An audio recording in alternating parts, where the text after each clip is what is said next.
How to restrict group chat in the Messenger. So let's get started.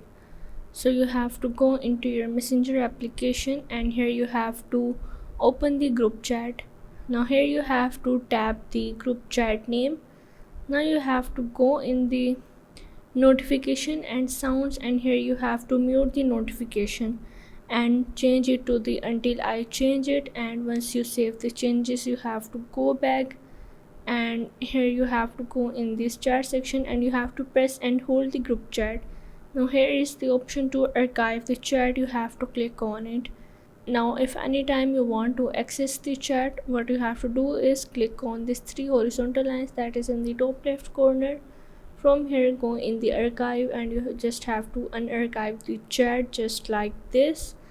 And that's how you can restrict any chat in the Messenger. And you have to remember that the Messenger doesn't give any specific option to restrict the chat, so you have the option to archive the chat, and this is how you can do this. So if this video helped you out, make sure to like and subscribe the channel, and see you in the next video.